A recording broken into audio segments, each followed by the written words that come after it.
మంచి ఓటీటీ మూవీస్‌తో మీ ముందుకొచ్చేయడం జరిగింది. గుర్తుపెట్టుకోండి ఈ సినిమాలో చెప్పబోయే ఒక్కొక్క మూవీ కూడా ఒక్కొక్క జనర్ నుంచి పిక్ చేసుకొని చేయడం జరుగుతుంది. నంబర్ 7 ప్రేమంటే.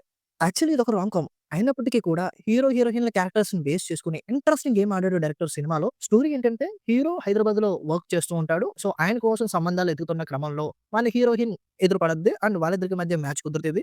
పోతే ఇక్కడ heroine over OCD candidate. So, వీళ్ళిద్దరి మధ్య లవ్ అనేది ఎలా బలపడిద్ది? వాళ్ళిద్దరూ పెళ్లి చేసుకున్న తర్వాత ఎటువంటి పరిస్థితులు ఎదురయ్యిని అని తెలుసుకోవడం ఈ సినిమా.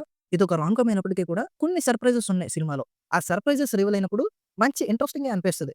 హీరో, హీరోయిన్ క్యారెక్టర్‌లే మంచి ఇంట్రెస్టింగ్ క్యారెక్టర్‌లు. హీరో జాబ్ చేస్తున్నాను అన్న పేరుతో ఒక క్రైమ్ జేస్తాడు. ఆ క్రైమ్‌లోకి మన 'కిక్' సినిమాలో రవితేజ అని ఒక లేడీ గెటప్ ఏస్తే ఎలా ఉంటది? అటువంటి కైండ్ ఆఫ్ క్యారెక్టర్ ఈ సినిమాలో హీరోయిన్‌ది. సో, వీళ్ళిద్దరూ కలిసి ఆ క్రైమ్ చేసినప్పుడు ఆ క్రైమ్‌లో క్రియేట్ అయ్యే ఫన్ గాని, అండ్ దానితో పాటు వాళ్ళ వైఫ్ ఉన్న ఓసీడీ ప్రాబ్లమ్ వాళ్ళని ప్రాబ్లమ్స్‌లోకి ఎలా నెట్టివేసింది? వీళ్ళ మధ్యలోకి పోలీసులు ఎలా వచ్చారు? అసలు ఏంటా క్రైము? ఇవన్నీ కూడా చాలా ఇంట్రెస్టింగ్‌గా అనిపిస్తాయి. అట్ ది సేమ్ టైమ్ అండర్‌లైన్‌గా ప్రేమంటే ఏంటి అన్న ఒక పాయింట్‌ని కూడా తీసుకెళ్తూ ఉంటారు. సో, ఒక రెగ్యులర్ అనిపించే రామ్ కామ్‌లో కూడా ఇంట్రెస్టింగ్ యాస్పెక్ట్స్‌ని యాడ్ చేసి ఒక ఇంట్రెస్టింగ్ రామ్ కామ్‌గా ఈ సినిమా మంచి ఫన్ క్రియేట్ చేసుద్ది. సో, మిస్ అవ్వకండి, నెట్‌ఫ్లిక్స్‌లో స్ట్రీమ్ అవుతుంది. నంబర్ 6 'సీసు'. మీరు కనుక 'సీసు' ఫస్ట్ పార్ట్ చూసుంటే అది ఏ రేంజ్‌లో ఉంటదో ఇది కూడా అదే రేంజ్‌లో ఉంటది. అండ్ ఈ సినిమాలో స్టోరీ పెద్దగా ఉండదు. యాక్చువల్లీ మన హీరో ఫస్ట్ పార్ట్ అయిపోయిన తర్వాత తన ఫ్యామిలీని కలుసుకోవడానికెళ్తాడు. కాకపోతే వాళ్ళ ఫ్యామిలీని ఒకడు చంపేయడం జరుగుద్ది. వాడి మీద రివెంజ్ ఎలా తీర్చుకున్నాడు అన్నది సినిమా స్టోరీ. చాలా సింపుల్ కదా! సినిమా కూడా అరౌండ్ 1 అవర్ 30 మినిట్స్ మాత్రమే ఉంటది. But complete it's action movie. And ఫస్ట్‌లో ఒక చేసింగ్ సీన్ ఉంటది. అదైతే ర్యాంప్ ఉంటది. దాని తర్వాత ట్రైన్ సీక్వెన్స్ ఒకటుంటది. అది కూడా సూపర్బ్ ఉంటది. మీరు గనక ఈ యాక్షన్ లవర్స్ అయితే డెఫినిట్‌గా చూసేయండి. పిచ్చ ట్రీట్ ఉంటది సినిమా. పోతే లాజిక్‌లు లాజిక్‌లని పట్టించుకుంటే ఈ సినిమాలో యాక్షన్‌ని ఫీల్ అవ్వలేం. సో, అదొకటి గుర్తుపెట్టుకోండి. ప్రెజెంట్ అమెజాన్‌లో రెంటల్‌లో ఉంది. అండ్ ఆన్‌లైన్‌లో కూడా అవైలబుల్‌గా ఉంది. తెలుగు ఆడియో కూడా అవైలబుల్‌గా ఉంది. Number 5 'wake up dead man'. Actually 'nice out' ఈ సీరీస్ కనుక మీరు ఫాలో అవుతుంటే అందులో వచ్చిన థర్డ్ పార్ట్. అయితే ఈ సినిమా చూడాలంటే అంతకుముందు 2 సినిమాలు చూడాలా అని అనుకోకండి. వాటికి దీనికి సంబంధం లేదు. జస్ట్ ఆ సీరీస్‌లో ఒక ప్యాటర్న్ ఉంటది. ఆ ప్యాటర్న్ ఫాలో అవుతూ ఈ సినిమాలన్నీ కూడా ఉంటాయి. సో, దీన్ని ఫ్రెష్‌గా స్టార్ట్ చేసినా ఏ ప్రాబ్లమ్ ఉండదు. ఇదొక ఇన్వెస్టిగేషన్ థ్రిల్లర్. మెయిన్ డీటెయిలింగ్ ఉంటది సినిమాలో. సూపర్ ఉంటది. ప్రతి చిన్న డీటెయిల్‌ని కూడా వదిలిపెట్టకుండా ప్రతి దానికి కూడా ఆన్సర్స్ ఇచ్చుకుంటూ సూపర్బ్ రైటింగ్ ఉంటది సినిమాలో. డెఫినిట్‌గా అస్సలు మిస్ అవ్వద్దు. సినిమా స్టోరీ ఏంటంటే ఒక చర్చ్‌లో ఒక చర్చి ఫాదర్ లాంటోడు చనిపోతాడు. అండ్ దానికి అపోజిట్‌గా ఇంకో ఫాదర్ ఉంటాడు. సో, వాడే ఈడిని చంపాడా అన్న అనుమానాలు అందరిలో కూడా స్టార్ట్ అవుతాయి. దానికి తోడు ఇన్వెస్టిగేషన్ స్టార్ట్ అవుద్ది. దాని తర్వాత ఏం జరిగింది? అసలు ఆయన్నెవరు చంపారు? ఎలా చంపారు? దేనికోసం చంపారు? అన్నది ఈ సినిమా. ఈ సినిమాలో ఎవరు చంపారు? దాంతో పాటుగా ఎందుకు చంపారు? ఎలా చంపారు? ఈ పాయింట్స్ అన్నీ కూడా చాలా ఇంట్రెస్టింగ్‌గా ఉంటాయి. అండ్ ఎక్స్‌ప్లనేషన్‌కే లాస్ట్ హాఫ్ అన్ అవర్ తీసుకుంటారు. అంత ఎక్స్‌ప్లనేషన్ ఉంటది సినిమాలో. అండ్ ఫస్ట్ నుంచి కూడా ఈ క్యారెక్టర్‌ని ఎస్టాబ్లిష్ చేసిన విధానం కానీ, and who is the killer అనే డౌట్ రాకుండా సినిమాలో చాలా వరకు మేనేజ్ చేస్తారు. అంటే సూపర్బ్‌గా తీసుకెళ్తారు. డౌట్ రాదసలు హూ ఈస్ ద కిల్లర్ అని. బట్ సినిమా అయితే స్లో ఉంటది. మామూలుగా స్లో ఉండదు. కొన్ని కొన్ని సార్లు ఇంత స్లో ఉందేట్రా అనిపిస్తది. బట్ సినిమాని ఫినిష్ చేయండి. సూపర్బ్ ఫీల్ ఉంటది. ఈ సినిమాలో కొన్ని అడల్ట్ సీన్స్ అయితే ఉండవు. బట్ డైలాగ్స్ ఉంటాయి. సో, ఫ్యామిలీతో చూడొద్దు. అండ్ ఈ సినిమా ప్రెజెంట్ నెట్‌ఫ్లిక్స్‌లో స్ట్రీమ్ అవుతుంది. Number 4 'Stephen'. ఇదొక psycho thriller. But regular psycho thriller కాదు. ఒక సైకో ఉంటాడు. వాడికి డైజెస్ట్ చేసుకోలేని ఒక బ్యాక్ స్టోరీ ఉంటది. ఆ స్టోరీ వల్ల ఈడు సైకో కిల్లర్‌గా మారడం. ఇదే ప్యాటర్న్‌ని ఈ సినిమా కూడా ఫాలో అవుతుంది అన్న భ్రమ ఆడియన్స్ కలిగించి క్లైమాక్స్‌లోకెళ్ళి ట్విస్ట్ కొడతారు చూడండి. సూపర్బ్ అనిపించింది. యాక్చువల్లీ ప్రతి సైకో కూడా వాడికొక బ్యాక్ స్టోరీ ఉంటది. ఆ స్టోరీ నుంచే వాడు అలా తయారవుతాడు అని చెప్పుకోవడానికి లేదు. సైకోస్ అనేవాళ్ళు ఎలాగైనా తయారవ్వచ్చు.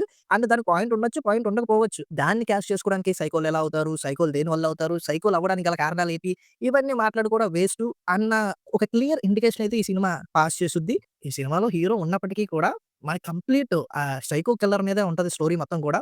ఆయన చుట్టే స్క్రీన్ ప్లే అంతా జరుగుద్ది. అండ్ స్టోరీ ఫస్ట్ నుంచి లాస్ట్ వరకు కూడా ఒక కోణంలో ఉంటే క్లైమాక్స్‌కెళ్ళిన తర్వాత ఇంకో కోణంలోకెళ్ళిపోద్ది. అండ్ బ్రిలియంట్ అనిపిస్తది. అండ్ ఈ సినిమాలో అందరూ కొత్త వాళ్ళే. ఎస్పెషల్లీ విలన్ క్యారెక్టర్ చేసిన ఆయన మాత్రం నాకు చూడడానికి ధనుష్‌లా అనిపించాడు. కొన్ని కొన్ని సీన్స్‌లో. అంటే మీకు కూడా అలా అనిపించుంటే కింద కామెంట్ చేయండి. ఈ సినిమా ప్రెజెంట్ నెట్‌ఫ్లిక్స్‌లో స్ట్రీమ్ అవుతుంది. తెలుగు ఆడియో కూడా అవైలబుల్‌గా ఉంది. Number 3 'the shadow age'. నాకు సినిమా అంటే హాలీవుడ్ కాదు. నాకు సినిమాల గురించి తెలుసుకునే కొత్తలో హాలీవుడ్ కన్నా నాకు ముందు పరిచయమైన వ్యక్తి మాత్రం 'జాకీ చాన్'. ఆయన సినిమాలు ఎప్పుడెప్పుడు వస్తాయా అని వెయిట్ చేసేవాడిని. బట్ నా దరిద్రం ఏంటంటే మనం పెరిగే టైంలో ఆయన సినిమాలు అంత అగ్రెసివ్‌గా చేయడం మానేశారు. అప్పుడప్పుడు ఒక్కొక్క సినిమా వచ్చింది. అది కూడా పెద్ద ఎంటర్‌టైన్‌మెంట్ ఇచ్చేది కాదు. But end of the day ఆయన నుంచి ఒక సాలిడ్ మూవీ అని చెప్పొచ్చు. నాకైతే చాలా అనిపించింది. చాలా రోజుల తర్వాత 'జాకీ చాన్‌ని' ఆయన స్ట్రాంగ్ జోన్‌లో చూడడం. యాక్చువల్లీ సినిమా స్టోరీ ఏంటంటే కొంతమంది తెలివైన దొంగలు ఒక విలువైన సమాచారాన్ని ఎత్తుకెళ్ళిపోతారు. సో, ఎవరు ఆ దొంగలు అని కనుక్కోవడం టీమ్‌కి కష్టమవుతున్న సమయంలో మన రిటైర్డ్ ట్రాకింగ్ ఎక్స్‌పర్ట్ అయిన 'జాకీ చాన్' టీమ్‌లోకి రావడం. స్టార్టింగ్‌లో ఒక రాబరీ సీన్ ఉంటది. అరౌండ్ ఒక 20-25 మినిట్స్ ఉంటదనుకుంటా. ఆ రాబరీ సీన్ అయితే మాత్రం బ్రిలియంట్ ఉంటదబ్బా!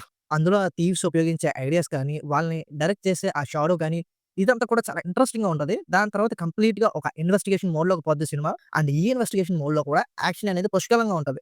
2, 3 యాక్షన్ సీక్వెన్స్‌లుంటాయి. ఆ యాక్షన్ సీక్వెన్స్ మాత్రం సూపరుంటాయి. అండ్ ఇంకో విషయం మెయిన్‌లీ 'జాకీ చాన్' కన్నా విలన్ క్యారెక్టర్ ప్లే చేసిన ఆయన మాత్రం డామినేట్ చేసేస్తాడు కొన్ని కొన్ని సీన్స్‌లో అయితే మాత్రం. సూపర్బ్ క్యారెక్టర్ అది. చాలా ఇంట్రెస్టింగ్‌గా ఉంటది. అసలు వాడిని పట్టుకోవడానికే తల ప్రాణం తోక్కొస్తది. అంత ఇంట్రెస్టింగ్‌గా ఉంటది ఆ క్యారెక్టర్. సో, ఓవరాల్‌గా అయితే మాత్రం సూపర్బ్ యాక్షన్ క్రైమ్ థ్రిల్లర్ ఈ మూవీ. అండ్ ఆన్‌లైన్‌లో మాత్రమే అవైలబుల్‌గా ఉంది. ఏ ఓటీటీలో కూడా ఇంకా స్ట్రీమ్ అవ్వట్లేదు. నంబర్ 2 'రాజు వెడ్స్ రాంబాయి.' లవ్ స్టోరీ అంటే ఏముంటది? హీరో, హీరోయిన్‌లు ప్రేమించుకుంటారు. వాళ్ళ ప్రేమకి ఏదో ఒక సమస్య వస్తది. ఆ సమస్య నుంచి ఎలా బయటపడ్డారు. నాకు చాలా వరకు నేచురల్‌గా అనిపించింది సినిమా. అంటే సినిమాటిక్‌గా యూజ్ చేసుకుందాం, సినిమాటిక్ లెవెల్‌లో తీద్దాం అన్న టైప్‌లో లేదు. అట్ ది సేమ్ టైమ్ ఇది రియలిస్టిక్‌గా తీసేస్తున్నాం అన్నట్టు కూడా లేదు. 2 వైపులా టచ్ చేసినట్టు అనిపించింది. అటు రియలిస్టిక్ టచ్ ఉంది. ఇటు సినిమాటిక్ టచ్ ఉంది. సో, దాన్ని బేస్ చేసుకొని క్లైమాక్స్‌లో బ్యూటిఫుల్‌గా ఆ ఎండింగ్ అనేది ఇచ్చారు. పోతే ఆ క్లైమాక్స్ ఎండింగ్ ఇంకా హార్డ్ హిట్టింగ్ ఉండాలి.